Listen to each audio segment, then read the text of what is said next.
श्री गणेश ढाबा, श्री माता वैष्णो ढाबा, और वो सब के सब मुस्लिम कैटेगरी के लोग हैं। मैं तो सोच रहा था हिंदू का ढाबा है, अंदर गया तो वहाँ पे मीट बन रहा था। पेटीएम का स्कैनर किया, उस पे नाम लिखाया आज़ाद अहमद। लोगों ने कुछ मांस के टुकड़े फेंक दिए कांवड़ के ऊपर। सरकार बहुत ही बढ़िया, योगी सरकार के लिए हम कहेंगे कि इतनी अच्छी सरकार। तो नेम प्लेट इसलिए ज़रूरी है कि कांवड़िया को कम से कम ये तो पता हो कि मैं अगर चाय भी पी रहा हूँ तो कहाँ पे पी रहा हूँ। बड़े भाई होने के नाते, परिवार के नाते, हमारे गांव के लोगों के नाते सब लोग इसलिए चिंतित थे, लेकिन धीरे धीरे भगवान का आशीर्वाद रहा, हमारी यात्रा यहाँ तक संपूर्ण हो पाई। रास्ते में जितनी भी बिरादरी, 36 बिरादरियों का हमें संपूर्ण, बिल्कुल पूर्ण जिसे कहते हैं, सहायता हर तरीके से आकाश त्यागी के लिए किए गई, सहयोग किया गया उन्होंने। और बस ये है कि हमारे लिए इससे बड़ी बात क्या है कि घर में जो सबसे छोटा सदस्य है, अब उसके नाम से हम ही नहीं, हमारा परिवार ही नहीं, हमारा गांव भी आकाश त्यागी के नाम से जानने लगे हैं लोग। बहुत बहुत शुभकामनाएं, बहुत बहुत शुभकामनाएं आपको।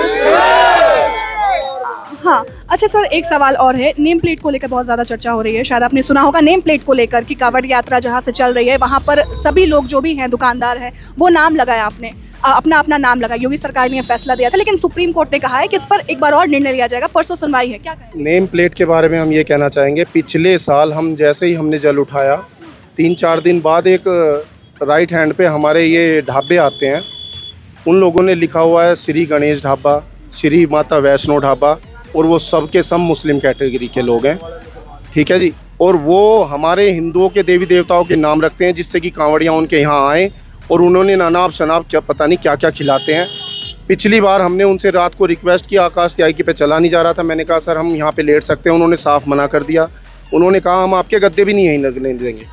तो नेम प्लेट इसलिए ज़रूरी है कि कांवड़िया को कम से कम ये तो पता हो कि मैं अगर चाय भी पी रहा हूँ तो कहाँ पे पी रहा हूँ। आप सोचो, वो हमें कुछ भी पिला सकते हैं। जो लोग रात को 1 बजे के बाद माता वैष्णो देवी के ढाबे पे मीट बना के खा सकते हैं, तो वो हमें कुछ भी खिला सकते हैं। आपने आंखों से देखा है? हमने देखा है। रात को उठ के मैं टॉयलेट करने गया, मैं तो सोच रहा था हिंदू का ढाबा है, अंदर गया तो वहाँ पे मीट बन रहा था। हमने अपनी आंखों से देखा है। तो इसलिए नेम प्लेट बहुत ज़रूरी है। सरकार का ये निर्णय बहुत सही है। सुप्रीम कोर्ट को एक बार फिर से इस पे विचार विमर्श करना चाहिए। तो आप कह रहे हैं कि आपने आंखों से देखा है, ये सच है? मतलब जैसे खबरों, पिछली साल हमने खुद देखा है, जब उनका आप है ना, अभी इस साल भी मैंने एक लड़का मेरे साथ है, हमने कहा चलो जूस पी के आते हैं। आसपास में पूछा भैया कोई हिंदू की दुकान है जूस की? उन्होंने बताया भैया सारी दुकानें जूस की हिंदुओं की हैं। जूस पीने के बाद जब मैंने उसको पेटीएम का स्कैनर किया, उस पर नाम लिखाया आज़ाद अहमद। तो आपने कोई एक्शन नहीं लिया? क्या एक्शन लेंगे? हमारे लिए एक एक दिन बहुत महत्वपूर्ण है, क्योंकि हम अगर एक्शन लेने बैठ जाएंगे तो सारा भार इनके कंधों पे आ जाएगा, इन पे बर्डन पड़ जाएगा, यात्रा का थोड़ा सा टाइम और वेस्ट हो जाएगा। इसलिए हम इन चीज़ों में उलझना नहीं चाहते। जो चीज़ें सरकार की हैं वो सरकार को ही निपटनी चाहिए। क्या लगता है कब तक घर पहुंच पाएंगे? कब तक? 1 तारीख तक हमें पहुंचना है, और बहुत ही आसानी से भगवान के आशीर्वाद से, और हमारे गुरुजी जिनके सानिध्य में ये कांवड़ चल रही है, जिन्होंने इस कांवड़ की भारी जल कलश कांवड़ की यात्रा की शुरुआत की है, हम उन्हीं के सानिध्य से चल रहे हैं, और उन्हीं के आशीर्वाद से, भगवान भोलेनाथ के आशीर्वाद से हमारी यात्रा संपूर्ण जरूर होगी। त्यागी जी, एक अंतिम सवाल है, चूंकि समय भी आप लोगों के पास कम है। अंतिम सवाल ये है कि कांवड़ यात्रा जो निकलती है, रास्ते में कई बार हमने देखा है कि एक्सीडेंट्स होते हैं, कई बार ऐसा होता है कि आक्रमण हो जाता है कोई और दूसरे पक्ष की तरफ से, वो लोग जानबूझकर आक्रमण करते हैं। इस पे क्या करेंगे आप? उन लोगों का मैं बता तो रहा हूँ, जहाँ पे भी कांवड़ यात्रा इन समुदायों के लोगों के बीच में से निकलेगी, वहाँ पे हमारे कांवड़ियों के बीच कुछ ना कुछ होना ज़रूर है। अभी पीछे भी हुआ है, जिसमें हमारे गुरुजी गए थे, वहाँ पे 2 दिन उनको लगे हैं। जब पुलिस प्रशासन के काबू से ये बाहर बात हो जाती है, तब उन्हें दिखाई देता है कि इनको आके सिर्फ सुमित त्यागी गुरुजी रोक सकते हैं। लेकिन ये नहीं देखते कि इसके पीछे वजह क्या है, क्यों हो रहा है ये सब। जहाँ से कांवड़िया निकल रहा है, अपनी सच्ची भक्ति में, सच्ची लगन से कांवड़ निकल रही है। लोगों ने कुछ मांस के टुकड़े फेंक दिए कांवड़ के ऊपर, पता आया पीछे से खतौली में, उन्हें जाके वहाँ पे फैसला कराना पड़ा। तो ये चीज़ें ज़्यादातर उत्तराखंड में ही हो रही हैं। यूपी में प्रवेश करते हैं, कांवड़ियाओं के लिए जन्नत है यूपी में प्रवेश करना, ठीक है जी। सरकार बहुत ही बढ़िया, योगी सरकार के लिए हम कहेंगे कि इतनी अच्छी सरकार, व्यवस्था अच्छी है जी, बहुत ज़्यादा। जिस भी स्टेट को हमारी कांवड़ निकल रही है, जिस भी राज्य में निकल रही है, कांवड़िया के साथ देखो ना, पुलिस वाले हमारे साथ साथ हैं। पीछे बॉर्डर पे वो छोड़ के गए हैं, अगला बॉर्डर आते ही ऐसे आपस में चल रहे हैं। हमारी यात्रा सुचारू रूप से चल रही है। भक्तों को कोई संदेश एक बार हमारे कैमरे पे देना? भक्तों को सिर्फ ये कहेंगे कि जितने भी हमारे युवा, जितने भी साथी जुड़ना चाहते हैं, हिंदुत्व के प्रति अपने जागरूक रहिए।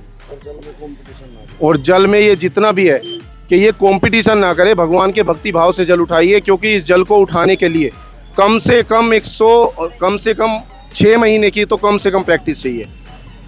आकाश त्यागी ने जल उठाया 6 महीने से पहले से 180 किलो की वेट की प्रैक्टिस की है, जब ये 172 किलो वजन लेके चल रहे हैं। सर आपको बहुत बहुत बधाई, सोशल मीडिया पर बहुत एक सेकंड। तो आप यहाँ पर देख सकते हैं, हमने बातचीत की, अपना उत्तर प्रदेश ने खास बातचीत की आकाश त्यागी से, और जो मुझे जहाँ तक समझ आया सबसे बड़ी बात यह है कि नेम प्लेट जो चर्चा सबसे ज़्यादा यूपी में हो रही है, उत्तराखंड हो चाहे वो मध्य प्रदेश हो, यूपी में सुप्रीम कोर्ट का फैसला भी कल आया, और इन्होंने जो बड़ी स्टोरी बताई है, जो बड़ी कहानी बताई है, उसमें से सबसे मुख्य बात यह है कि पिछले साल का उन्होंने जिक्र किया, और उन्होंने बताया कि पिछले साल भी वो कांवड़ यात्रा में निकले थे, और वही जो मुस्लिम और हिंदू की जो बात हो रही थी, उन्होंने साफ साफ कहा कि वैष्णो देवी नाम से एक दुकान था, लेकिन जब वो रात में, बीच रात में जब वो 1 बजे जगे तो उन्होंने देखा कि वहाँ पे नॉनवेज बन रहा था, जिस कारण ये विवाद है, उस विवाद का साफ साफ उदाहरण, साफ साफ उजागर एक तरह से कहें तो उन्होंने आकाश त्यागी के भाई ने किया है। बहरहाल इस खबर पर आपकी क्या राय है, हमें कमेंट सेक्शन में ज़रूर बताएं। साथ साथ ये भी बताएं कि आकाश त्यागी जो कि सोशल मीडिया पर वायरल हैं और 60 दिनों से 151 लीटर जल लेकर जो है वो यात्रा कर रहे हैं, उसको आप किस तरह से देखते हैं, हमें ज़रूर बताएं। शुक्रिया।